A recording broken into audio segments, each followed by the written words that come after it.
Listen to the Impact Podcast on all your favorite podcast platforms, including Apple Podcasts, Google Podcasts, Amazon Music, iHeartRadio, Audible, Spotify, Stitcher, and of course, at impactpodcast.com. This edition of the Impact Podcast is brought to you by ERI. ERI has a mission to protect people, the planet, and your privacy, and is the largest fully integrated IT and electronics asset disposition provider and cybersecurity-focused hardware destruction company in the United States, and maybe even the world. For more information on how ERI can help your business properly dispose of outdated electronic hardware devices, please visit eridirect.com. This episode of the Impact Podcast is brought to you by Closed Loop Partners. Closed Loop Partners is a leading circular economy investor in the United States with an extensive network of Fortune 500 corporate investors, family offices, institutional investors, industry experts, and impact partners. Closed Loop's platform spans the arc of capital from venture capital to private equity, bridging gaps and fostering synergies to scale the circular economy. To find Closed Loop Partners, please go to www.closedlooppartners.com.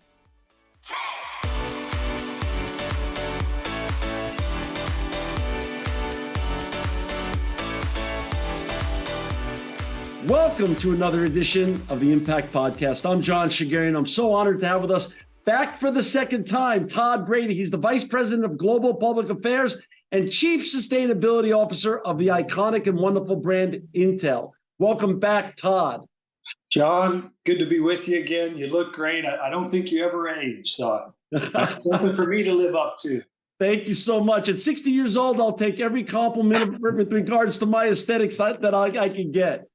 Hey, Todd, before we get talking about A, the evolution of sustainability just in general, and B, all the great and important work you're doing at Intel and sustainability with your colleagues, talk a little bit for our listeners and viewers who didn't have the opportunity to hear you back in 2015. Share a little bit about the Todd Brady story, where you grew up, how you even got into this industry to start with, and where did you find some of your love of sustainability and the environment? Sure. Yeah. Thanks, John. And now I got to go way back. You start figuring out how old I am. I'm not sure how much I want to share here, but I grew up. My dad was actually a professor. I grew up in Memphis, Tennessee. It's been a long time since I've spent a lot of time there. That's where I grew up. My dad was a professor at the local university, and my mom was a teacher, actually. And so education was always something that was very big for us. And as I started to get my education and learn more about the world around me, I was a chemical engineer. So I came out of the engineering side of the business. But while I was working on chemical engineering, I took a course on, I think it was called air quality or air pollution and that kind of thing. And it really opened my eyes to, hey, as engineers, we can go solve really big problems. And so I went on to get a master's degree in environmental engineering from the University of Illinois, where that became my sole focus. How can I apply my engineering skills to address sustainability challenges? And Intel hired me out of grad school. So this will be my 28th year at Intel. And my first job that Intel asked me to do was to build emission models. Again, this was almost 30 years ago, that would predict what our emissions were going to be so that we could work on reducing those. And some of those emissions that we were concerned about almost 30 years ago were greenhouse gas emissions, if you can believe that. So, I wish I could say that I was the pioneer that brought that to Intel, but actually I had predecessors in front of me that were already thinking strategically about what do we need to do to reduce our footprint, and that includes our impact on the environment, climate change, and greenhouse gases. So you were working on some of these issues literally 30 years ago, before it became obviously part of our vernacular and part of our what we talk about in the media and also talk about in big business now. When did you become the chief sustainability officer at Intel? Yeah, so that title was a couple of years ago. However, I've been working my whole career in various fields of sustainability. Yeah. And so I was very honored to be named the first chief sustainability officer, but in no way does it reflect my work as much as it reflects the work of the company and everything that's going on.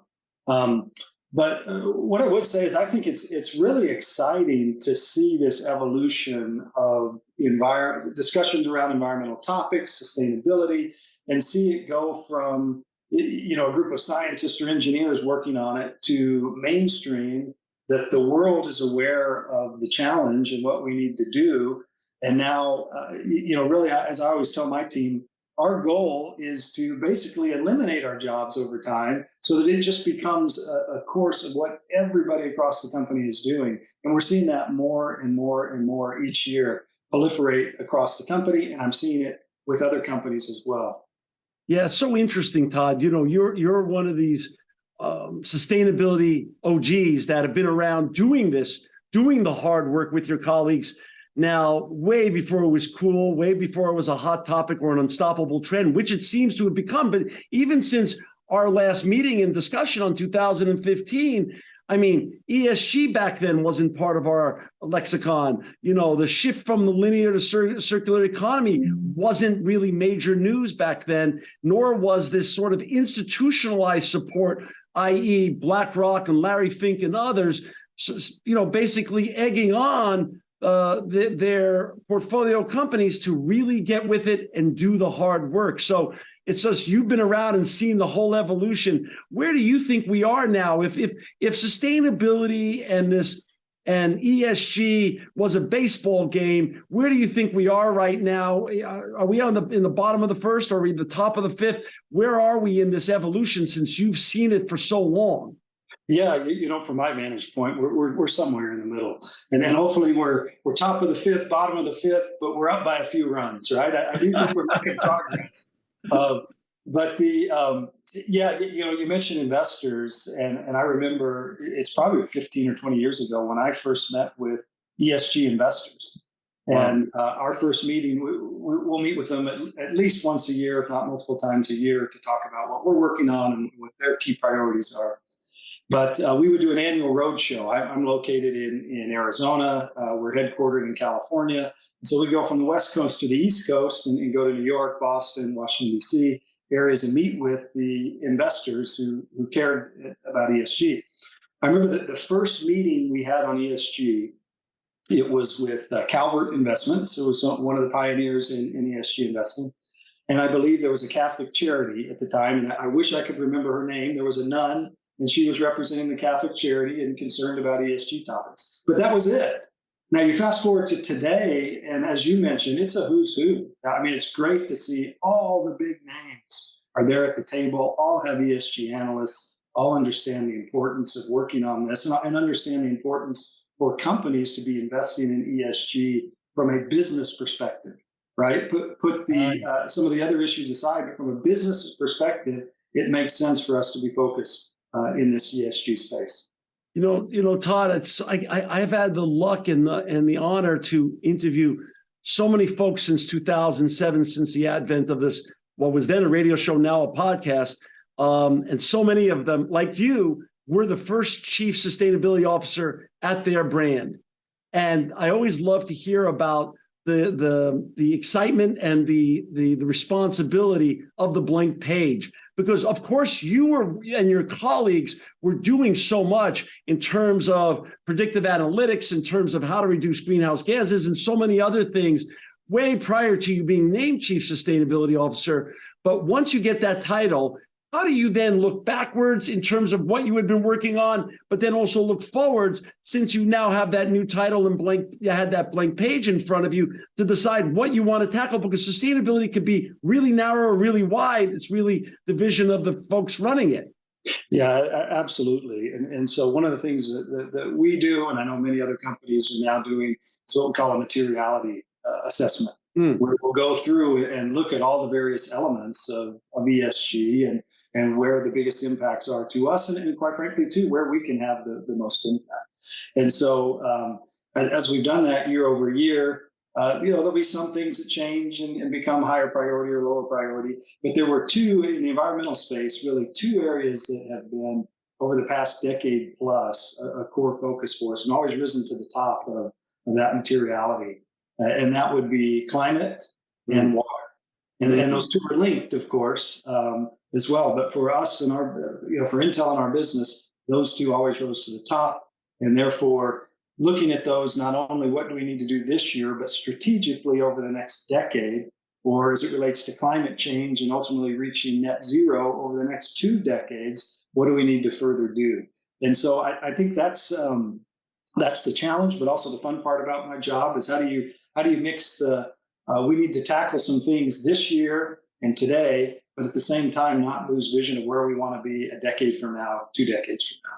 Intel sits in Northern California. I sit actually in Fresno, which is Central California, the heartland of ag in the United States. You sit in Arizona. Water is a big deal. Let's talk a little bit about how Intel and with your leadership is prioritizing water restoration and conservation efforts, because water is not only a hot topic today, Todd, as you and I know, but is a topic for years to come in terms of doing this right and making the world more water independent, because we're not the only ones challenged here. Folks are challenged around the world when it comes to water and good and drinkable water and usable water and how to recycle it and handle it appropriately. So I'd love to hear your vision and what you're doing at Intel right now.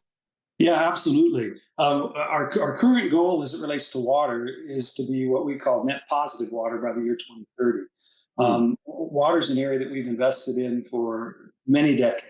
And I'll take a step back and talk a little bit about semiconductor manufacturing, how water is used. When you make a chip, you're building something that's about the size of your thumbnail.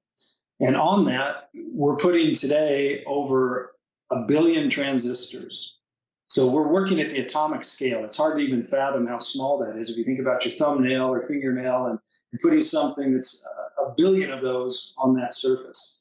And then, by the way, each of those transistors are turning on and off over 1 billion times a second. So it becomes mind-numbing. 1 billion little transistors turning on and off over 1 billion times a second. Wow. But that's what the chip inside your computer, inside your phone, inside the servers, the backbone of everything, that's how they're computing. And so to do that, we're building things at the atomic scale. And so there's hundreds of process steps to make that chip. But in between many of those steps, we have to clean off the surface of the wafer. The semiconductor is made in what we call a clean room. It's way more orders of magnitude more clean than, say, an operating room. There are very few particles. The air is cleaned so that we have very few particles at all in the clean room. And that's because we're operating at that atomic scale. And so any contaminant at all can ruin the wafer. And so as we are rinsing off the surface of that wafer, we are using what we call ultra pure water. This is water that we receive from the municipality, but then we clean it to remove as many, if not all, of the impurities as possible. Well, when I first started at Intel, the state-of-the-art ultra pure water system was about 50% efficient. That is, for every 2 gallons of water you took in, you got about 1 gallon of ultra pure water. Fast forward to today, we're over 90% efficient. So for every gallon of ultra pure water, it only takes about 1.1 gallons of water. And then what we've been able to do is to recycle that water over and over and over again to reduce the amount that we're using. So that's been our first focus, was how do we use less water as a company? It's a critical resource, as you mentioned. It's becoming more critical in many parts of the world where we operate. So that was the first focus. But as we were going down that journey, we took a step back and said, okay, what should our ultimate goal be? And this is where we came up with the idea of net positive water. And that is, ultimately, for every gallon of water that we are pulling from a watershed, an aquifer, a river, a lake, whatever that is, we want to put back 1 gallon or more of water. And if we can do that, then we're actually having a positive impact on the community, on the watershed in which we're working. And so we said, okay, how can we do that? So we set about doing a bunch of things internally to again, reuse, recycle water over and over again, be much more efficient in how we use it. But what we found is we could only get about 80% of the way there through our own conservation efforts. And that's because you lose water from evaporation and other things. And so to get to that other 20%, we said we need to do things outside of Intel. And we actually went and benchmarked with other companies. And I'll do a shout out to Coca-Cola. It was very forthcoming in their approach. The beverage industry was one of the first industries to look at this and say, what can we do? We said, you know what, we need to invest outside of our own walls in the watersheds where we work. As an example, I'm in Arizona. 75% of the water in Arizona is used in agriculture. You're in California, very similar story. Right. And so if we can go and invest with the agricultural industry to put or either leave more water in the watershed or become more efficient in the use of water, we can have an exponential impact and close that gap and reach net positive water. And so we've done that. I think we've invested in about 40 different projects so far. We actually did achieve net positive water in the US and India. And so now we're working on the rest of the world. But, thinking, and this is one of the things I've learned over the years with sustainability, you can't do it all yourself. You got to think broader. What other people can we bring to the table? And as we do that, then we can have this outsized impact than what we can just do alone. Todd, was the IP that you created for this water recycling and reclamation your own IP, or was it borrowed from the beverage industry or inspired by the beverage industry? I just wanted to understand the nexus with the great folks at Coca-Cola who gave you some great guidance. Yeah, the internal work that we did, the IP and whatnot, is done with our suppliers, leading water companies. That work was separate than from Coca-Cola. We're actually we purify the water far more than what you need to purify for say drinking. Really? Coca-Cola. Oh yeah, the water that we use, the ultra pure water, is actually, you wouldn't like the taste of it. I don't know if you've ever tasted the ionized water, but it doesn't taste good because it's pulled out all the minerals and stuff that give it flavor. So that is actually far beyond. But what Coca-Cola did was open our eyes to the ability to work with companies outside of Intel. They had done some very innovative projects around the world where they were partnering with farmers, where they were partnering with Forest Service, where they were partnering with various NGOs to reclaim water. And so they walked us through their process and how they did that. They invited us to join a couple of the projects. We did, and from there we took off. And so we offer that same invite to anyone else who's interested in learning about what we're doing outside of Intel, partnering with NGOs, with government organizations, with agricultural industry, because together we can really accomplish quite a bit and ultimately put more water back into the aquifer than what we're taking out. You know, for those who just joined us, we've got Todd Brady on. He's the Vice President of Global Public Affairs and Chief Sustainability Officer at Intel. To find Todd and his colleagues, please go to www.intel.com to find their CSR report. It's intel.com/CSR. Todd, what I get from your story about the Coke story is something that's a constant theme I keep running into with regards to chief sustainability or ESG or impact officers, is that the fraternity is small. It's small, but it's big. We live in one big world, but we share this world and this environment together. And it seems as like chief sustainability officers or impact officers get it to understand that, hey, we all win if we help each other with our goals, because the better the environment becomes, the nicer world we all have to live in. Is that something that you've seen over your 28 to 30 years at Intel, that sustainability and ESG and impact is really a fraternity that folks are willing to really be open and share and help each other achieve their goals? Yeah, absolutely. As much as possible, we try to treat the space as non-competitive, right? I've been in many meetings with competitors to Intel where we talk about sustainability challenges and how we can work on them together. We just kicked off, shift gears a little bit, and I'll come back to water. We just kicked off a consortium within the semiconductor industry, which includes all of our competitors and all of our suppliers, called the Semiconductor Climate Consortium. And again, the idea being, okay, as an industry, we've done a lot to reduce our greenhouse gases, but to get to that final 20%, 25%, because we've reduced them 75, 80%, we've got to work together to come up with novel solutions. So it's not a competitive space. How do we work together to get there?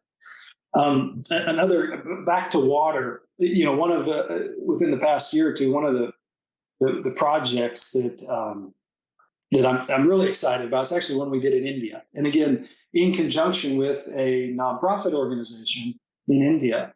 And where we're located is in Bangalore. That's another key part of our water initiative and our net positive goal is we want to do the projects locally that impact where we physically are located and operating. We don't want to do a project in, I don't know, pick another country, Right.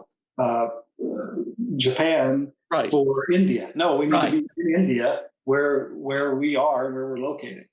And so the project in India, Bangalore was a city of hundreds, if not thousands of lakes. That's why it was originally founded. Well, over time, as the population is really expanded and it's become more and more commercialized and developed and whatnot, those lakes slowly disappeared. Well, the purpose of those lakes was India has a dry season and a wet season. During the wet season, those lakes played a critical role in collecting all the monsoon water and allowing it to sink into the ground and recharge the aquifers so that then the water was available in the dry seasons. Well, over time, all those lakes had been whatever, they've been covered up, they've been filled up, with all the development and whatnot, resulting in some challenges there in Bangalore for groundwater availability. Groundwater levels are dropping. And so we've done a couple of projects there where we have restored those lakes. They're now urban lakes. And what's really cool about that is you can physically see the difference from nothing there to all of a sudden you have this massive body of water collecting the water. You have people who can recreate there, nice trails, shading. And so, again, it's solving, as you mentioned before, not only are we putting then water back to the aquifer, but we're creating a place for the community, of which, by the way, we're part. And we have employees who live there. They want to enjoy the community. So, yeah, we feel very strongly about that connection to the community wherever we operate. That's definitely part of our sustainability strategy. Yeah, so it's even though you're a global iconic brand, you think globally in terms of marketing and sales, your projects are locally based. There's a nexus directly to where you're working in that community for the net positive benefit. That makes total sense. Let's shift gears and talk about waste. In 2020, you guys talked. You made a goal of achieving zero waste to landfill in your 2030 goal. Proposals. How's that going? Because there seems to be, you read about, and it's a lot in the sustainability media, the net zero goals. But how is that working for Intel, and where do you feel you are in that evolution? Yeah, we're making good progress. We're not there yet. We're about globally. We have some locations that have reached the zero waste landfill. Globally, we're about 5% going to landfill, which again is a significant improvement over the past decade plus. Yeah. But again, if you take a step back, you go, okay, well, why would you do this? Well, what it has helped us to do is and I would say we have another goal in association with that, which is to upcycle over 60% of our manufacturing waste. And so you put those two together, the reason we're doing that is because we realize there's a lot of value that we can extract out of our waste. Instead of treating it as waste, how do we treat it as a potential revenue stream? And by the way, this past year, by implementing a number of these programs and identifying these opportunities to recycle waste, we generated $100 million for the company. And because you're not just saying, okay, this is a waste stream, let's throw it away, let's pay for somebody to come take it away. It's what value exists there, and how can we extract that value by that waste being reused in another application. We may not need it, but somebody else can, and they're actually willing to pay for it. Why wouldn't you do that? Right? But Todd, that totally debunks. You remember 20 years ago, I was in the recycling industry. You were already doing your great work at Intel with regards to reducing greenhouse emissions and other sustainability work. Back then, sustainability became like sort of a code word for net negative dollars. But you're really saying that sustainability is really just good business if done the right way. That's exactly right. When people come to me and say, we can't afford sustainability, it's too expensive, I say, you're not looking in the right spot. Okay, Right. I don't know what, whatever your business is, there are opportunities to be more efficient, use less energy, right? That's going to save you money. And we've got a whole program there, and I've been amazed at how much we've been able to save hundreds of millions of dollars cumulatively by finding more energy efficient solutions. Waste, another example. Instead of looking at it as a waste, how could that be a feedstock to something else? And in looking at things differently, you can turn it into a business advantage for yourself. And so, yes, I think sustainability is not just go write a check to a nonprofit and walk away. It's how do you find value in your business? Like you said, what could be what used to be deemed your waste or other people's waste is now new material resources for just purposing back into the circular economy. That's right. And we've even identified opportunities for us to reuse that waste at Intel, use it again. Right. So we can use that chemical. We can spend a little bit of money cleaning it up and then reusing it, which is much cheaper than buying the virgin material. So there's so many opportunities there to really go after.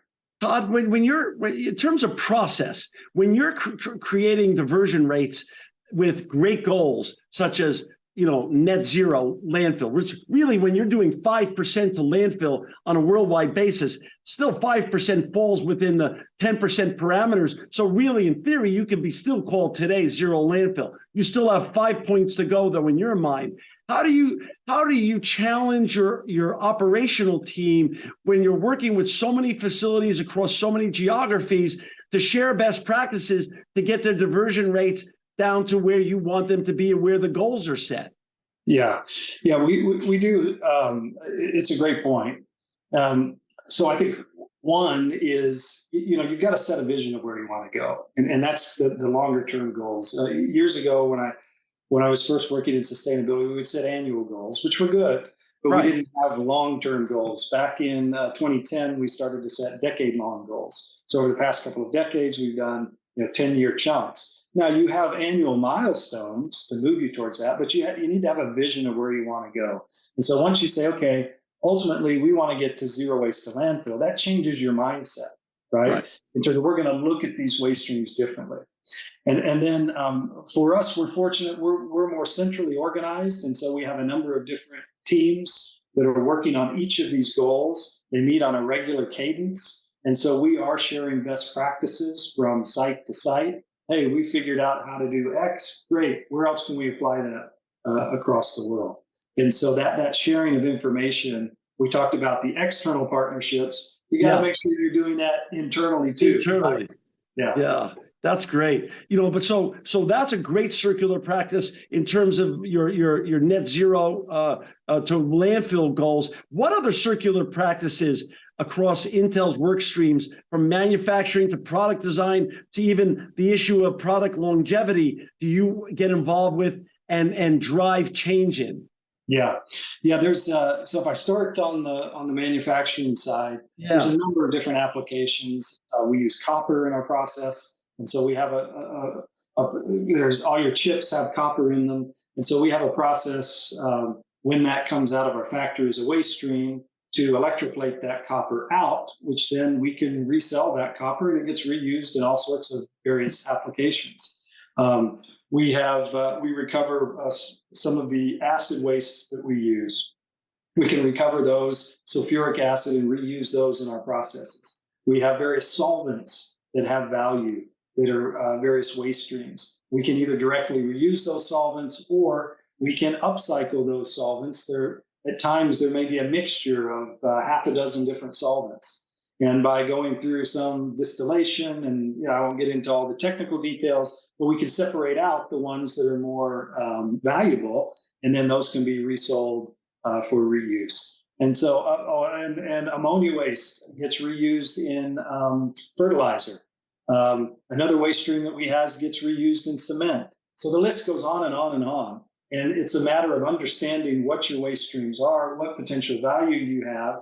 And then it's a lot of legwork to go around and find the partners who are in that space that you can make those connections with.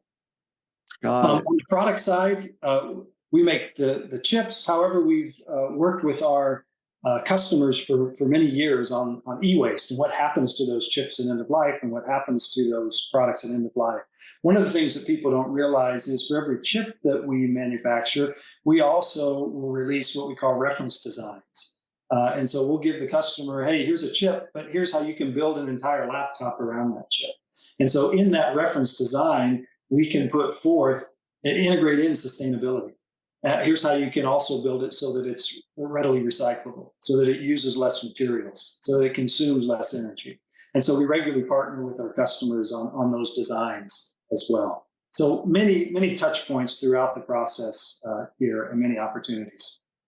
Todd, you've been doing this now for a long time, from the first times you were modeling out how to save greenhouse gas emissions. Where are you now, Intel, in the journey, and what are you most excited about in the years to come with regards to sustainability and all the great work you and your colleagues are doing?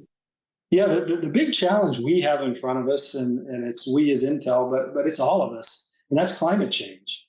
And so how can we reduce the greenhouse gases to a level that we slow or reverse the trend that we're currently seeing with climate change? And so to do that, as I mentioned before, we have reduced our emissions by about 75-80%, but we're now down to that 20-25%. It's very challenging, but we know we need to get to zero or net zero, and we've set a goal of to achieve that by 2040. But to get there, we have to work with others, and we have to work on this collectively. So that's what I guess I'm excited about, but it's also our biggest challenge is how do we get everybody together to work? We've all set a variety of these goals. Okay, great, we got the goals in place. Now we got to do the hard work, and let's figure out, what are we going to do? Is there a replacement we can use for natural gas, which is used throughout not just the semiconductor industry, all industries? How do we get more renewable electricity on the grid? How do we replace some of the chemicals that we use in semiconductor manufacturing that are greenhouse gases? These are things that are challenging, but working together, I think we can get there. And that's what makes me optimistic about the future as well. When you came on in 2015, I remember you shared that you were back then in 2015, the largest voluntary purchaser of green power in the United States. So you were leading the way on this already. Is that still the case? Is green power still a big part of what you do? It's still a big part of it. Absolutely. Still a very big part of what we do. We're 100% green power in the US and now in Europe. Also in Israel, where we have a major investment manufacturing, 15,000 plus employees, as well as Malaysia. We recently worked with the government there to get green power for our manufacturing operations in Malaysia. And so we ended this last year now at over 90% globally, renewable electricity. But we got to get that last 10%. And we want to continue to encourage more renewables onto the grid. And so in the past year or two, we've signed new, what they call power purchase agreements with solar installations in both Oregon and Arizona to supply us power. So this is an area we're absolutely spending a ton of time on to encourage that. When we start looking big picture, how does the world get to the reducing the greenhouse gas emissions we need more renewable electricity. When does your CSR report come out every year? What month do you typically drop it? This month. I want to say Chelsea will probably know I think it's next week even. Wow.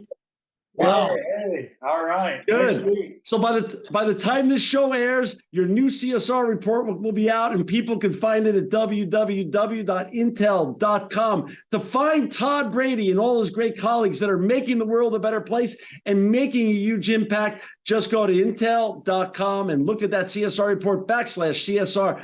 Todd Brady, you're always welcome back on this show. Let's not wait 8 years this time. And I'm so grateful for everything and all your hard work and everything you've been doing. I'm still trying to do the math, though, honestly. 28 years there, I don't understand. You started when you were 14 or 15. You do better than I do, man. I don't know how you're doing it. So, thanks, John. But thanks again, Todd. You're the best. You're really doing great work and very inspirational stuff. And thanks for just sharing with our audience today. This is really important stuff. Thank you, Todd Brady.